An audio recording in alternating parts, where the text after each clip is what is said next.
This is Taurus here with Noob 3.0. I'm a NEWBS. And I'm Talon. So today we're working on what is a blockchain and the couple of topics that are related to that. Let's start off with what a blockchain is. We kind of want to do this as like a conversational thing because some of us have more knowledge on what a blockchain is specifically, NEWBS. And then, Talon likes the Eli 5 stuff. And I like to think I know everything, so I'll say something and I'll probably get corrected at some point. I like to play devil's advocate, so I got you, fam. Excuse me. This was a scam. I don't know about that. Cute? Isn't that cute? But it's wrong. You sound kind of sus. There's an imposter among us. Oh, no. Disclaimer. We are not here to tell you how to invest your money. If you want to do that, you can look up Hodl Analytics. Plug. We're not trying to tell you that anything is or is not safe. There are things that are safer and things that are riskier. Nothing is 100%. Look at what happened in the U.S. recently with banks. Nothing is 100%. Shit happens. All right? We're just giving you advice what things are what, not where to put your moolah. All right? Thank you, Taurus. Anytime, Talon. I like it. I appreciate it. What a blockchain is. What's a blockchain? Anybody? According to WEB3 dictionary, a blockchain is a distributed database that is shared among the nodes of a computer network. And as a database, a blockchain stores information electronically in digital format. Okay, so it's a database that has its own network, basically, that's kind of separate from our typical Web2 networks in that it processes all of its data through its network and cryptographic hashing and unhashing of data, if I'm not mistaken, right, newbies? Yeah, I mean... Yeah, it's a little, yeah. So newbie. Cryptographic nodes? Yeah, nodes? I don't know what that means. You lost me already. Right? What's that? Try again. So, yeah. So blockchain, basically, if you want to boil it right down to the bare bones, it's a type of technology, right? It's the technology that underpins cryptocurrency, which is one aspect of that technology. And you can get into many other forms, but the basis of it is it's a ledger, okay? And specifically a distributed ledger. So just like in, when you're doing your personal finances, you have a ledger and you put in chronological order the different things that are coming in and coming out, right? Yeah, you have your input, your output, and then you would also add the state, which you don't really think of normally when you're doing your personal budget, right? But in the blockchain, those are your three main aspects: your input, your output, and your state. Your state is more of your static information, right? Okay, real quick. So that's basically like balancing your checkbook. You could boil it down to that, yes. So blockchain takes that to a global scale, right? And distributes that ledger across many nodes. And what is a node? A node would be, actually, most people have heard of Bitcoin mining, right? Or cryptocurrency mining. Yep. A node is used by the miners. You don't necessarily have to be a miner to run a node, but you do need to have a node to be a miner. So you run a node, and the node is what kind of verifies this ledger and makes sure that it's correct. One of the major aspects of blockchain, basically the power of it is correctness. It's a verifiable correctness, right? So when in most technologies, you have to have a middle person, a third party that kind of verifies everything, right? Like, for example, if you buy a house, you have to have the realtor verifying the correctness of everything, and you have to pay that person, right? In order to make sure that you can then buy your house and all this other stuff. Now, in blockchain, that third party is distributed. There's no third party, no central person in between. It's a distributed version that verifies the correctness of what's on chain, keeping everything legitimate. Okay, so miners and nodes are kind of like CPAs for your taxes or for your finances. Similar, yeah. You could definitely relate. Yeah, because like there's differences, but yes, that's a similarity that you could easily draw to the real world.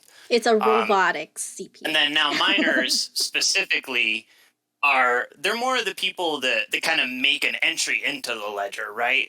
So a miner, they verify a transaction and they make the execution happen. So actually like writing that entry in the ledger. That's what a miner does. So a miner's basically writing out the book, that like the bookkeeping. If you think about like a CPA, the miner's writing in the book, and then the node is verifying that everything that they write in the book is right. Mm-hmm. So you can, basically the node allows anyone to get in there and verify at any time. It's kind of like a real time. You can check the ledger. It's your manner of viewing the ledger, right? A node doesn't let you write in the ledger, but you can see it. You know. Okay. What I mean?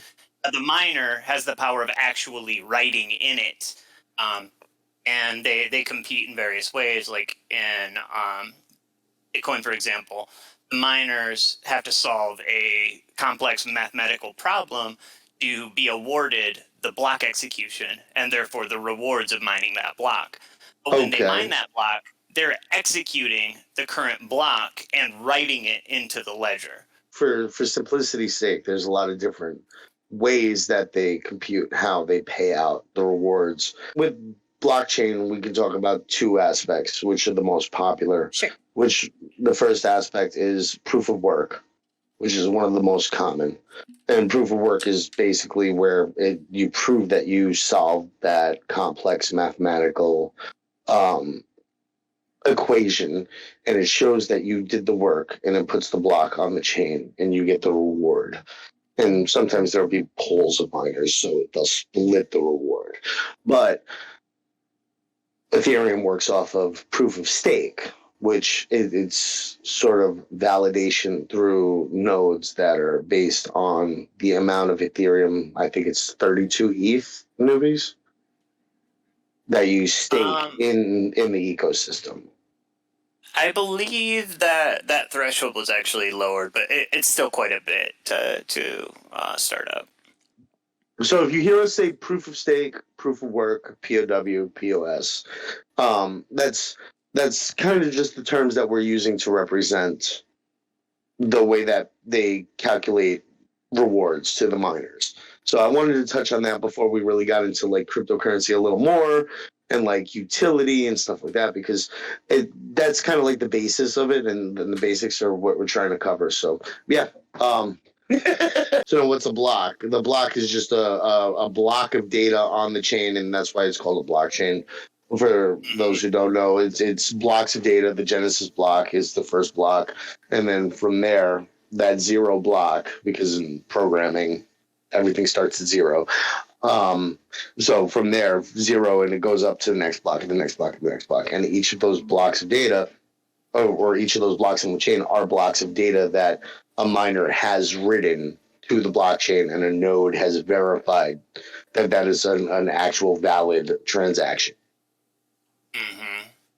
And then the whole collection of miners and nodes verify every block basically every time. So this is where we start to get into issues with like scaling and things like that, which we probably won't go into too far on this one. Yeah. But yeah, so basically every block, the entire chain is re-verified and re-verified for correctness, just ensuring that everything has stayed correct. And it should be simultaneous, right? Yes. Now, maybe we want to get a little bit into what does a block mean? Like, what does it contain? And we could boil that down pretty easily into each block is the set of transactions that were allowed to be executed during that specific time frame. So it's all inputs and outputs. It's all inputs and outputs. Yep. all data being transferred from one person to another. That's also another thing. Like when something we should get into at some point when we get into wallets is like what's being transferred. It brings up a There's a good lot of point, though. nuance. Yeah, that there's a difference between blockchain and the data that's in it, or the cryptocurrency, the NFT, or whatever. Yes. So there's a big yes. difference between those two. Yep. Absolutely. Blockchain, crypto, and Web3. Web3 yeah, is another Web3. one. Yeah. Yeah. They're Yeah. all part of the same puzzle, but they're different pieces. And that's kind of what we're trying to break through here. So far we've gotten a decent explanation here on what blockchain is. Yeah, blockchain is the technology behind cryptocurrency, Web3. Web3, and all that stuff. Yeah. So blockchain is the foundation. That's where we'll leave blockchain then, I guess, right? Blockchain is the foundation behind Web3. That's kind of what allows us to build the technologies, to trade the cryptocurrencies, to buy and hold the cryptocurrencies, to have the NFTs. That's where we start with Web3. It's the thing that makes it work. Yeah. That's pretty much the best way to say it. All right. That's great. So we've learned what a blockchain is. Yeah. I've learned a little more about it. No. We can definitely go more into how it works and stuff. But for the most part, for the noobs, for the non-devs who don't care how it exactly works, it's basically blockchain is the technology behind exactly. the cryptocurrency. And we're not trying to do a dev level anything on cryptocurrency and blockchain. We kind of want like just the base level here because there's really not much out there. Like if you go and you Google right now, what is a blockchain? It gives you the answer that Talon got. if like, what? You know, and it's confusing for people who have a little bit of understanding about Web3. You know, for anybody who's not into Web3 or doesn't understand how the technology works to some extent already, it's going to be even more confusing. So, yeah, definitely what we're aiming for here. Episode, we're talking about blockchain and crypto. And those are two different things. One being the technology and one being, I guess, the utility, the like a currency type of thing that is enabled through the blockchain. Like we talked about gas, we talked about miners, and validators being the same, being pretty much miners. We talked about the different types of mining and validating, which is the proof of work and then the proof of stake. And that's how these miners get, and then the gas is how the miners get paid, pretty much, for the work that they do to create these the cryptocurrency. Would you guys say that the miners are the ones that find and mine the cryptocurrency of that network for us, and that's what we're paying them to do. Go ahead, Lubis. I would just there's just one little piece of nuance here on the mining and validating. So gas is paid by the user, and some of it is just used up. Some does go to the miner or validators. However, that's not the only reward that the validator and miner gets. Each time a new block is produced in Bitcoin, new Bitcoins are minted and rewarded to the miner. So they also get an additional reward from that block creation. So when they execute that new block, they get paid because new Bitcoin is minted. And then in many of the proof of stake, there's an inflationary reward, which is the same basic function: new coins minted and given to the validator. So yes, what you said is correct, but just adding that little bit of nuance that it's not the only reward that they get. Thank you. Yeah. Okay. Really quickly, in like one or two sentences, What's a blockchain?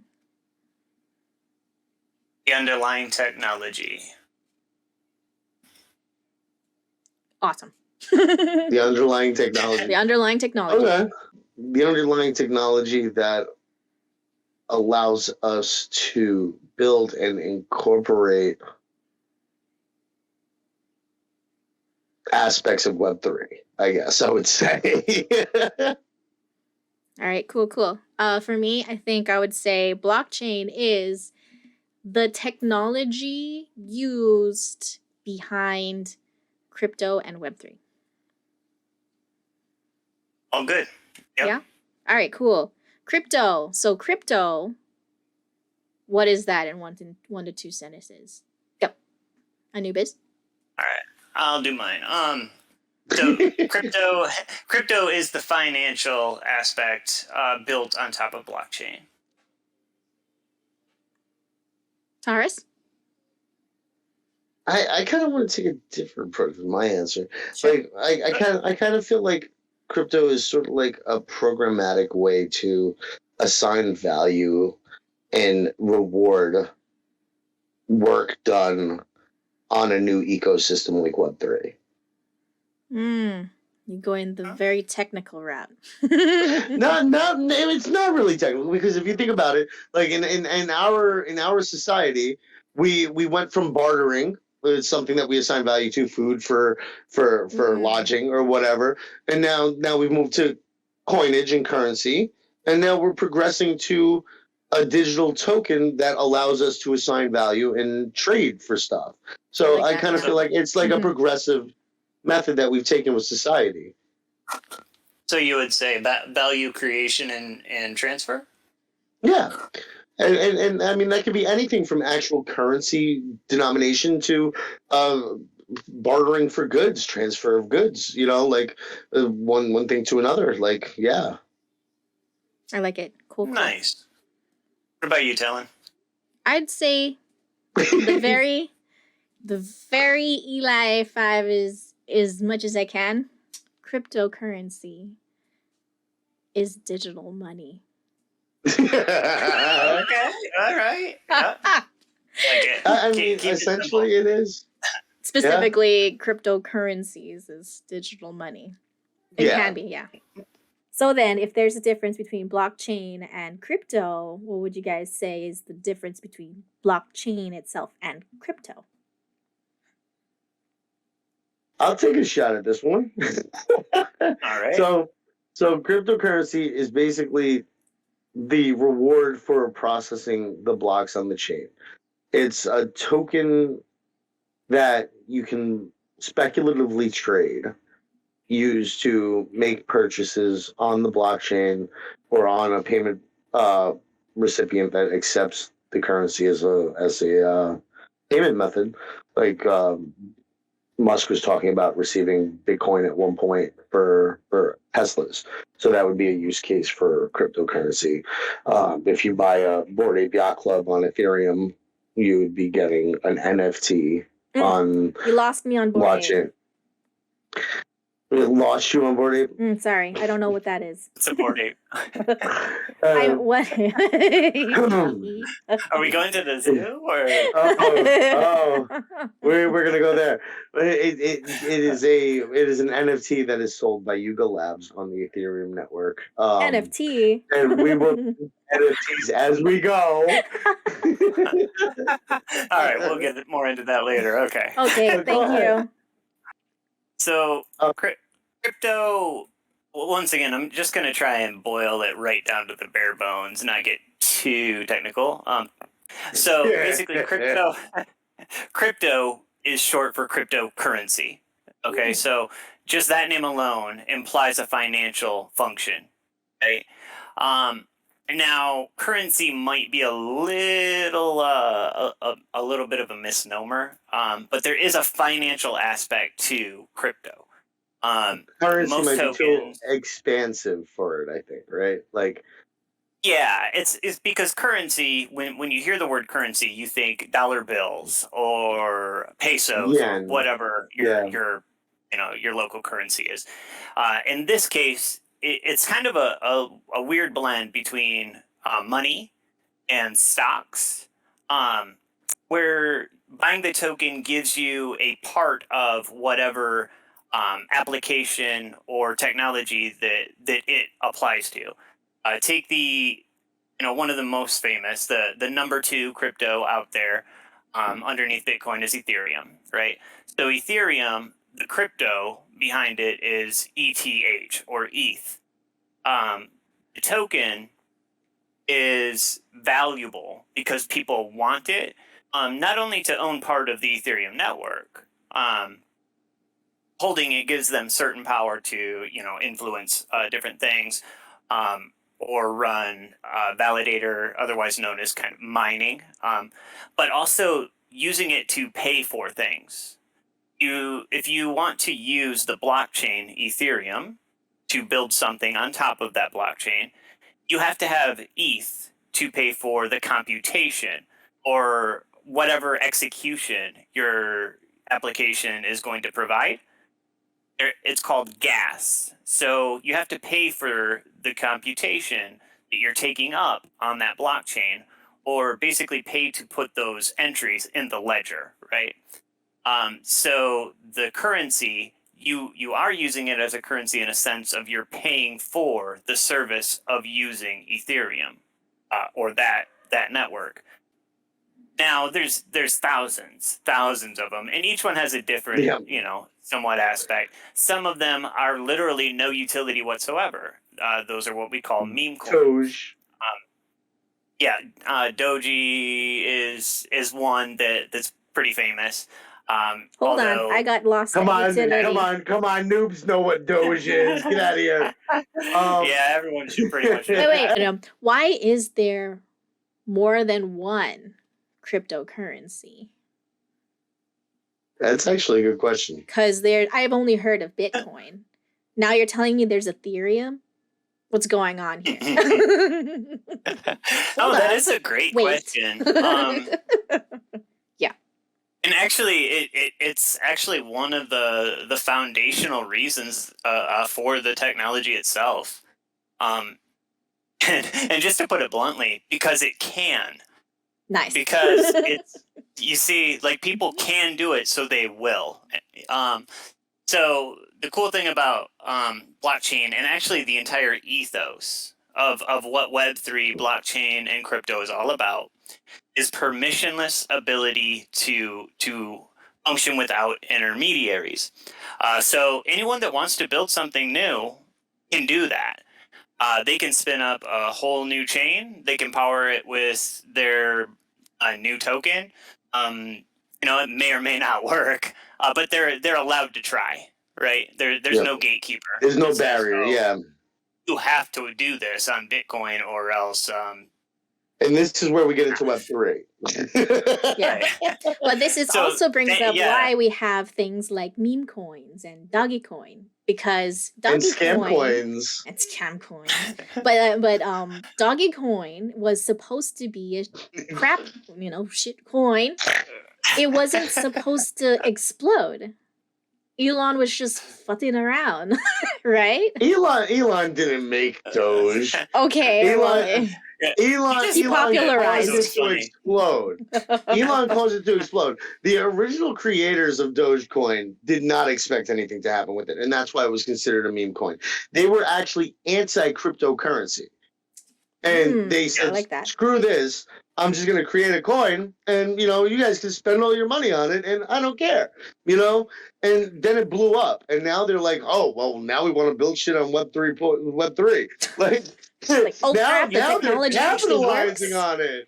We can actually make money off of this thing. What? Yeah. Well, and that was kind of the original meme coin. And it's meme coins because it was originally made as a joke. It was a meme. They did it as a joke to make fun of crypto. But see, that technology was up there to allow them to do it, to try it. Yep. Exactly. Mm-hmm. They could, so they did. And they did. That's the power. That's the powerful part of the entire space. you can do it. There's no one that says you cannot. Yep. If you want to build something, you have permissionless and trustless ability to do that, which is why things like DeFi, decentralized finance, is so powerful, which is probably the biggest utility when it comes to crypto. There's a lot of speculation, but just the ability for people to transfer value from one side of the world to the other in seconds for less than a penny And is a super powerful thing. pseudo-anonymously. And no gatekeeper is there to say, no, you can't do that. No, that person is bad. We don't like the way they think. You can't, it doesn't matter. There's no question. You can do that. So They that's can't that's freeze the your power behind accounts. this. Yeah. Exactly. There's no application to create an account. There's no credit check to start out. There's no deposits. Just do it. So what As would we you get say? into like more, So what would you as say? Like, what if me and my friend wanted to make our own coin, and then just use that to pay each other? What's stopping me from doing that? Yeah, so if you want to transact between you and your friend, it has to be backed by a value somehow. Now, between just two people, you could agree upon a value and just handshake on it, right? You can say, hey, each one of these, what do you want to call them, Talon? Want to call them Talons? Sure. We're going to call your token Talon. Talon All right, tokens. so okay, Talon and friend. We're gonna mint this token called Talon, and each Talon is worth $1. So if I owe you $10, I'm gonna send you 10 Talons, and when you owe me 20, you're gonna send me that 10 back plus 10 more, and just handshake on it. That's easy. But if you want to expand that and you want someone else to come into it, so for example, your friend, want to owe me 10 Talons, and you want to bring me into this mix. Well, I'm probably going to ask for more than a handshake. I'm going to say, well, what guarantee do I have that I'm going to get my dollar out of this, right? So that's where you need to start setting up liquidity for it, or a backing for the asset. Most cryptos, when they're launched, they will mint. They will start kind of marketing themselves. They will seed a exchange with a minimum amount of liquidity, which is the value backing it, so that people can start buying it or swapping in and out. And through the trading of it, the price can then increase or decrease depending on if people care about it or not.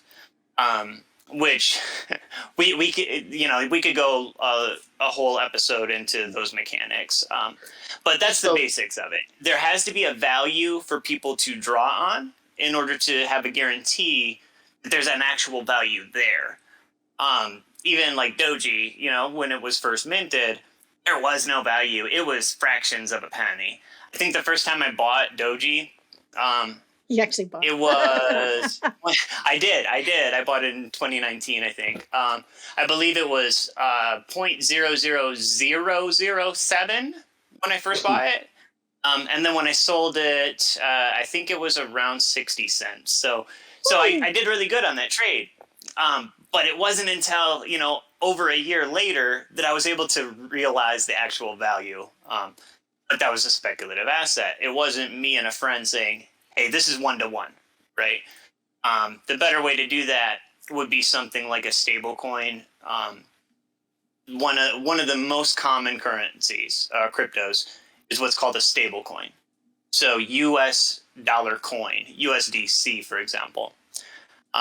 When they created it, they agreed and enforced that every single USDC is backed by one US dollar or the equivalent value in a bank note.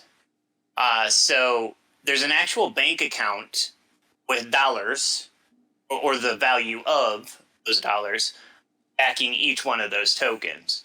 So if someone holds a bunch of USDC, they're guaranteed the ability to cash in on those and get real dollars sent to their bank account. So that's the other way you could do it.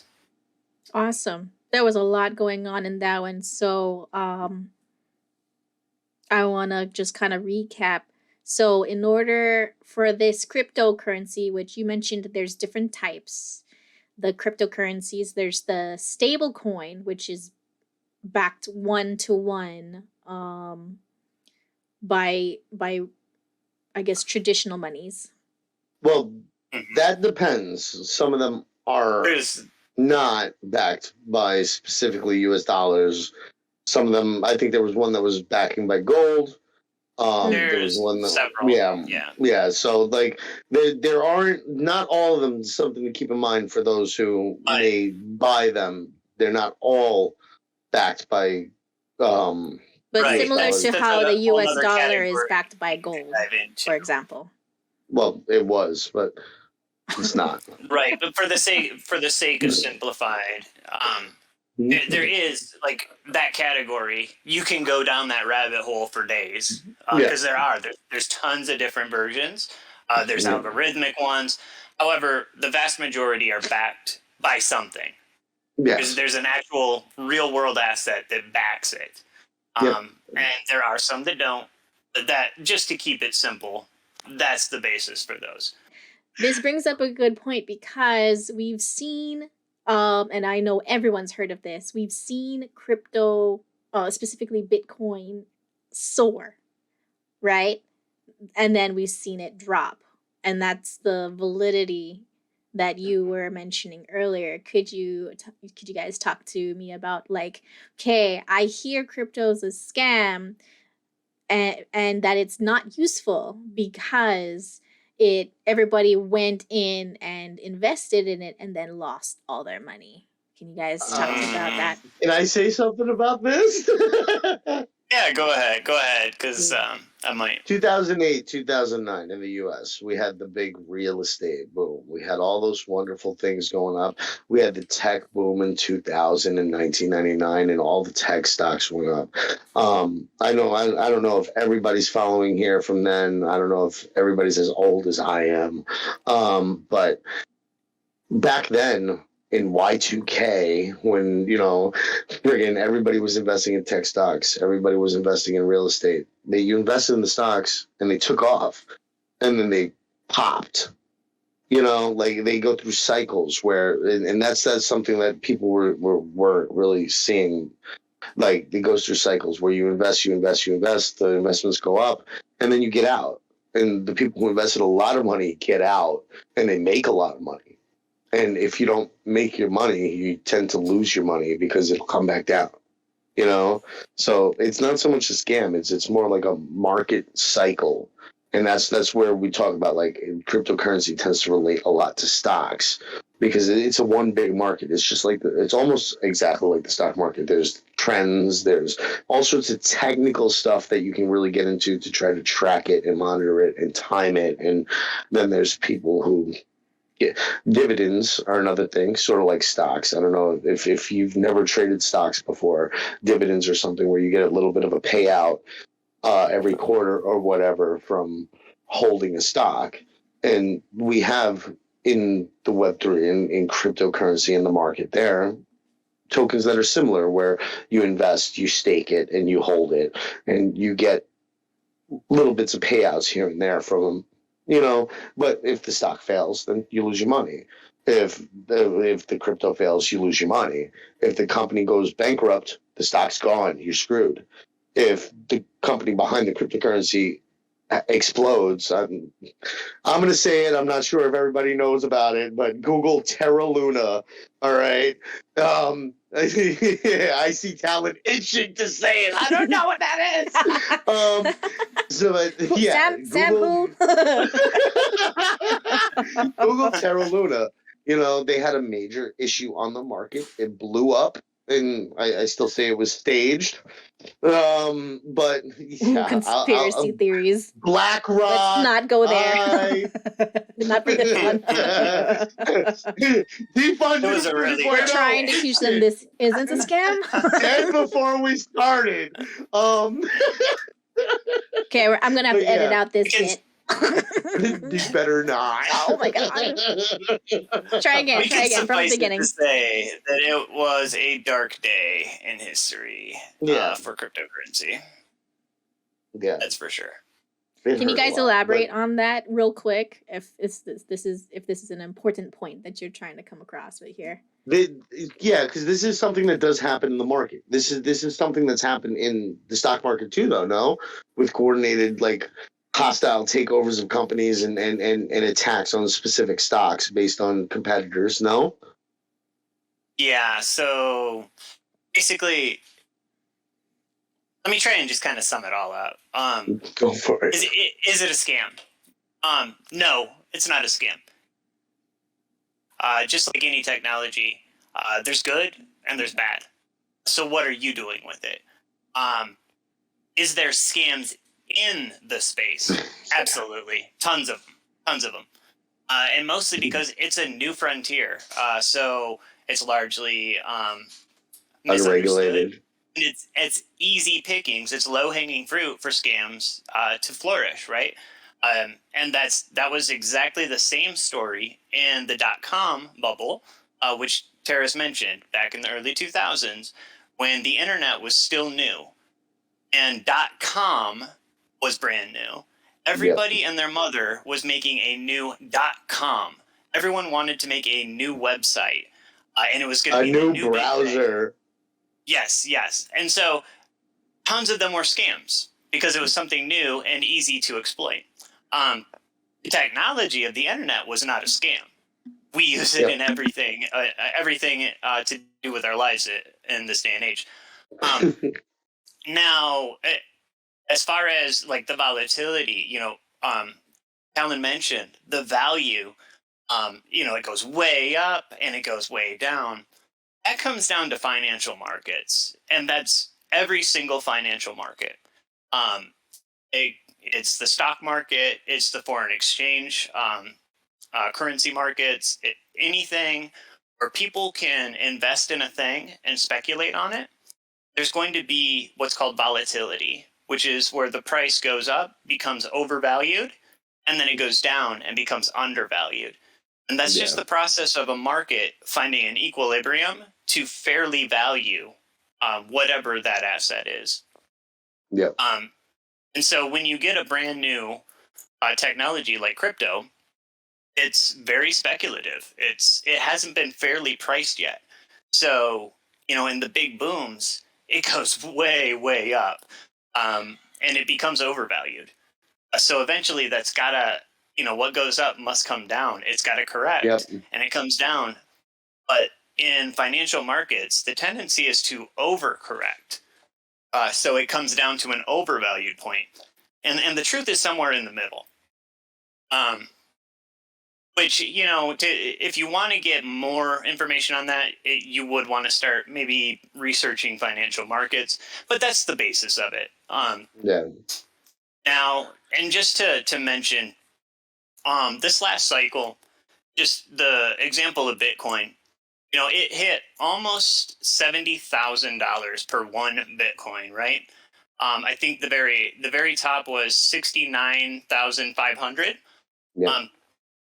So basically More around 70,000 per one. And right now, the price I'm looking at it right now is $26,089. So a little about under half. Yeah. Yeah. Somewhere between 1/3 and 1/2 of the price. Like it's gone down a lot. Does that mean it's a scam? No, but you're hurting if you bought it at the top. You lost a lot of money, especially if that's sold. bound to happen when you buy higher up. Right. Yeah. But to put it in perspective, that's over 1 year, right? That price, well, a little over. That price happened November 10th of 2021, so about 1.5. Almost a year ago. Oh Yeah, no, 2021. Wow, yeah, we're going to 2024. Okay, but if you back up 1 year before that, let's say March 10th of 2020, the price was $4,000. Yeah. $4,000. So in 3 years, the price has multiplied by more than 5 times. Yeah. because we're at 26. Yeah. Yeah. So it's multiplied by a large amount. So Yeah. if you bought it in 2020, you're a happy camper. You made a Yeah. huge return on your investment. Oh, So especially if it you just bought it depends back on in like where. 2013. Yeah. And since the beginning of the first block on Bitcoin, it is the best Rate the of best return. rate of return of any asset ever in history. Um, it as far as performance goes. Hmm. So it's definitely not a scam, and the same goes. That's one example. You can say the same for the technology of cryptocurrency. There's going to be some good ones and some bad ones. Now, curiosity's sake, there. What like a lot of another major concern about cryptocurrency that people have, and they're like, oh, well, if they shut down the blockchain, then you're screwed out of money. Or if let's say Ethereum Foundation goes out of business or whatever, what happens to my Ethereum? What happens to my Bitcoin? What happens to my Dogecoin? That's a good question. And it depending because not all of them are built the same. Mm-hmm. But just you asked about Ethereum. The Now, major ones, the ones, because I mean, if we're real here, like most of the people that are coming in aren't going to be coming and getting into like Saitama or right. like these really obscure coins. Like they're not bottom of the barrel like 0.0 to the 10th eight token like price Right. They're going to coins. care They're about the major. like gonna be looking into Um, the major ones, yeah. So I guess we can like see, if you're comfortable with that too, Talon. Could we like comfortably just say, well, we'll like our basis, usually our focus, our vision is on like the major players in the space. yeah. I would Yeah, just put, Bitcoin and Ethereum. I saw you say yeah. I didn't hear you say yeah. I was like, he's like, I'm like, huh? Sorry. I forgot I was on mute again. I do think that last question is really important to answer. Yes. Though. What happens? Can they shut down the network? Now, it really depends on the network and how decentralized it is. In the example of Ethereum, it would be extremely difficult to completely shut down the network. And you would ask why. We mentioned those miners, right? We mentioned and in proof of stake, which is what Ethereum uses now, they're called validators, not miners, but they provide the same function of validating the blockchain. And whoever wanted to try and shut down Ethereum would have to shut down all of those validators. And because it's distributed across the globe, they would have to shut down people in, I don't know how many countries, but most of them are probably present on Ethereum, considering how many thousands of validators there are. So it's extremely difficult. As long as there's a validator or at least a set of validators able to validate transactions, the network is able to continue functioning. And in the same way, Bitcoin, as long as there's one miner able to execute transactions, the Bitcoin network can't be shut down. So even in a world where every miner got shut down, a person could potentially spin up a miner in their basement and execute a transaction.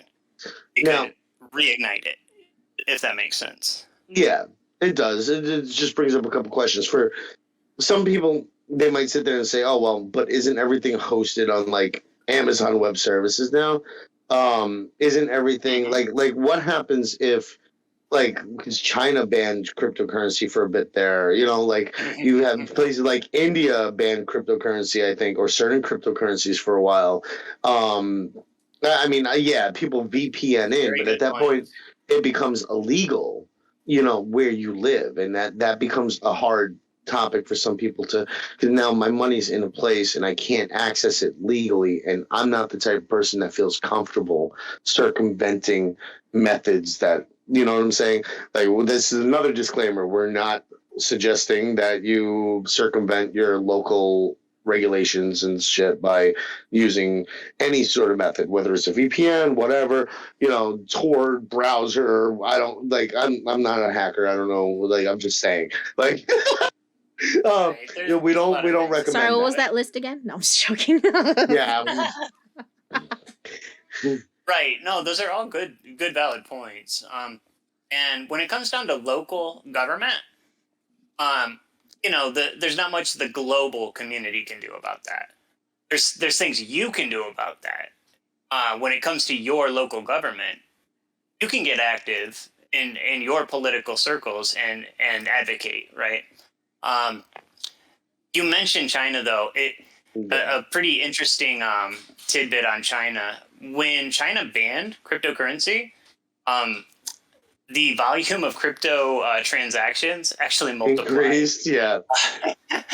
So it became more popular. After it became more desirable because the government didn't want them using it. And that's kind of been the trend with a lot of crypto too. Like, a lot of people find the value in it because it's anarchical, you know, like it's kind of like, you know, like I can do what I want, you know, like. Well, that's kind of the reason behind beyond anarchical. It's freedom. It empowers freedom. That's the whole mentality behind I'm the never going to decentralization. apologize for the fact that I can do something, you know? Like, if I want to do this, it is my right to do it as a human being. Oh, yeah. And technically, people it's only romanticize illegal it. when they try to make the transaction to get it into what they call fiat, right?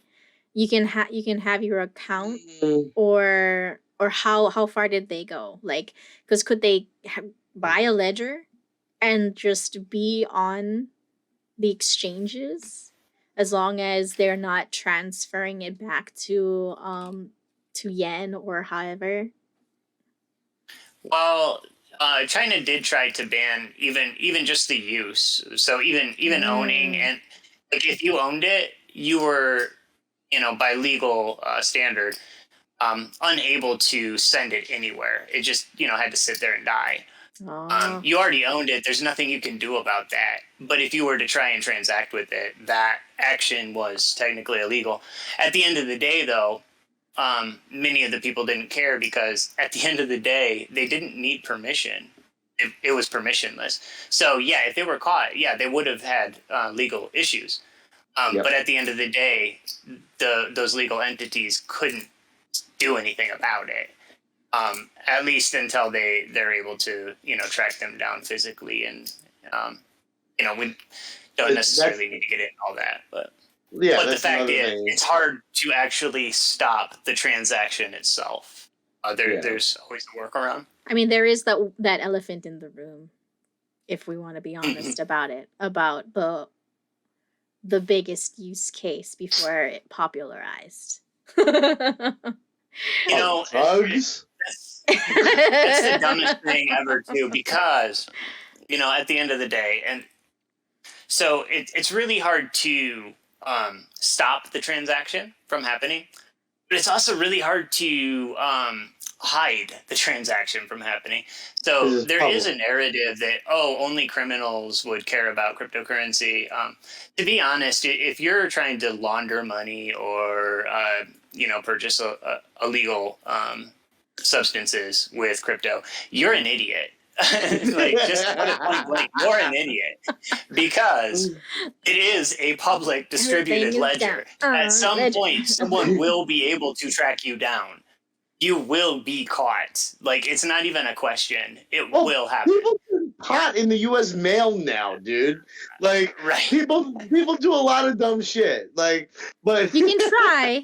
You have the freedom to try. This is not legal advice. Huh? It's worked. That's why. But yeah, I'm just saying, you know, that's the thing. It's like, there's things in place.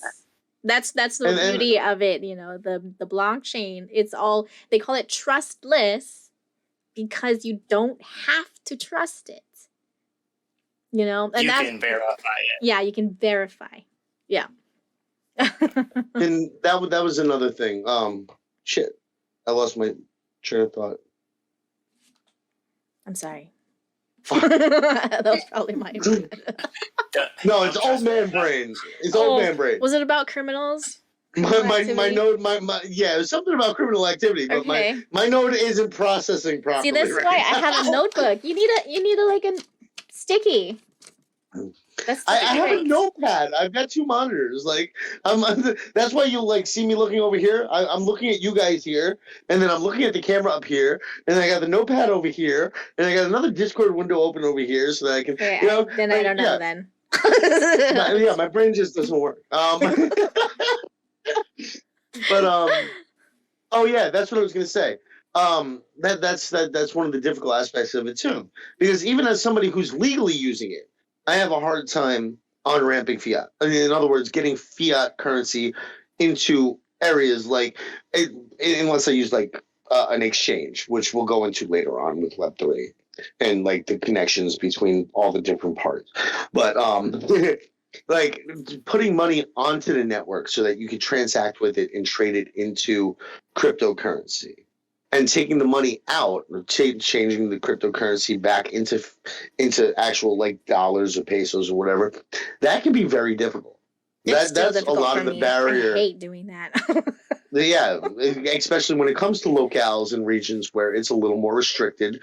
And like for the criminal aspect of it, it's like the pain in the ass that I have to deal with as a legal user. Could you imagine somebody trying to get cash off of the damn thing and then have to launder it anyway?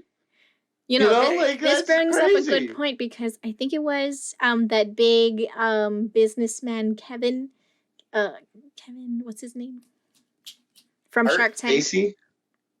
O'Leary. Kevin O'Leary? O'Leary, yeah. One of the biggest things that he's running into is that he made a bunch of investments, but he's not able to take it out. Pull the money out, yeah.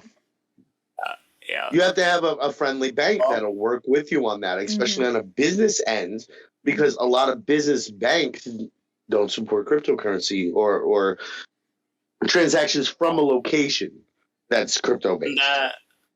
That is the main choke point, if you will, that where governments or regulators are able to really control. What happens on the blockchain is really hard. But as far as the on and off ramps, where real world money becomes crypto and vice versa, that's very easily controlled. So that's the by main avenue. the specific locale, though. Like, I mean, it depends I'm not on your country recommending too. this. How I'm not, available. but like I live in China and I want to go to Thailand and bring my yen. I don't even know if that's legal, but bring my yen to Thailand and convert it into bot, and then put my bot in the bank there, and then transfer it in, and then go back to China and be able to transact. Transaction fees and. Yeah, well, I mean, yeah, but like realistically, somebody who has the money, like a whale, we call them whales, not just because fat, but like but that's pretty much what it is. We're big, like if we're a whale, and I'm talking like I'm a whale. I'm not a whale. You got a big wallet. I got a big all about that belly. money. That's about it. The whales. But yeah, like that's pretty much what it is. So you know how like a whale will jump out of the water, and when it hits that water, it makes a splash, and anything around it is affected. That's what a whale is like in the crypto market. And they'll buy something in mass, it'll affect the price. They'll then wait for the money to go up. Like with Bitcoin, it'll hit 70K or whatever, and they'll sell little bits as it keeps going back up and go back up and go back up until they get all their money back and then some. And but that whale could just sell out and dump the price too, which is why they're called a whale. But that's also what the liquidity will. That's why it fluctuates so much too. Yeah, exactly. So if they had nothing else, if they learned nothing else, what would be our last thoughts on blockchain and cryptocurrencies? to be honest, my final thoughts and how I'd like to kind of end it for me is just, this is a very new space. It's a very exciting space. There's a lot of vibrant activity.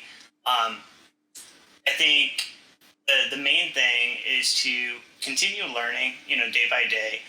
Don't get discouraged. And it's worth checking out more into it. So hopefully you'll continue to join us on our next episodes. I'm a tech junkie. I grew up when PCs were just starting out. I grew up taking them apart, jumping on Netscape. All sorts of interesting things for the end user at the time. Became a technician at one point, break fix. This is the evolution stage. This is the second evolution of major technology in my lifetime. And it's exciting to me. I love it. I really do. And I want to understand it better, and I want to help you understand it better. So I hope that you guys do join in. I hope that you guys do give us more feedback. Tell us what we can improve on content-wise. People seem to enjoy our comedy a little, so I'm a little rough. But hey, we're all who we are. So yeah, just keep joining us. I look forward to exploring everything with you guys. Welcome to Noob 3.0. Cool. So to wrap us up, I'm Talon, and today we talked about blockchain and cryptocurrencies for our newbies out there who are exploring the space for the first time. Like they said, don't be discouraged. It's a beast of a technology that's still in its infant stages. As we say here in Web3 and stuff, we're still early. So we're still figuring it out. And if we don't have all the answers, or, if you're finding that it's difficult to find the answers, it's because we don't have the answer yet. We're still trying to figure out the answer. And that's we're willing to find the answers. Yeah. And that's why, too, here at Noob 3.0, we are willing to go and find the answer because we want to learn. We want to understand this new technology that's coming out, and we want to do it with you. We're noobs too. We're all early. We're trying to figure it out. And we know that doing this alone is the hardest thing because we've all tried to go through this rabbit hole already once. Yeah. So find a buddy. If it's not with us, find a buddy. That's the biggest thing I want you to know is go find a buddy, go find a blockchain veteran and a mentor and walk through this with them, because otherwise it could get overwhelming very quickly. So at Noob 3.0, what I'm hoping for all of us is that not only with our podcasts, but also with our Discord server, we want it to be a safe space to ask questions and find out and not feel bad that you don't know all of the answers or don't even know what question to ask. You don't know what you don't know, Talon, what's the at for Twitter?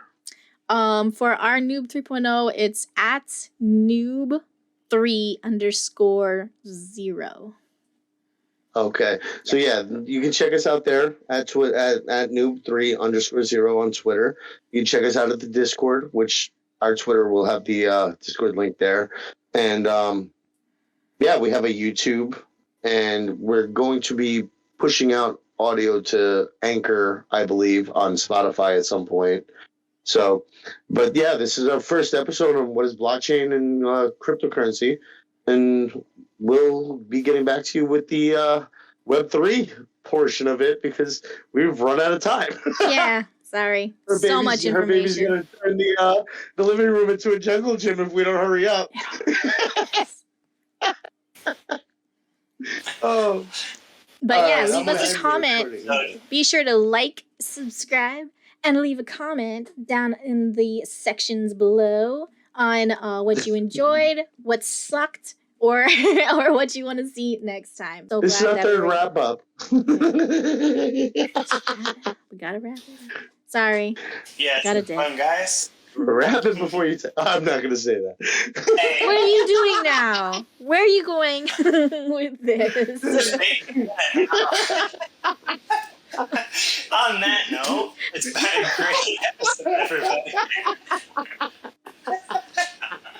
Someone's delirious already. We gotta. All right, let's close the book. Close the book, Wrap guys. it. Sorry. Mm-mm. And we will see you on the next one. Yes. Later. You electric game,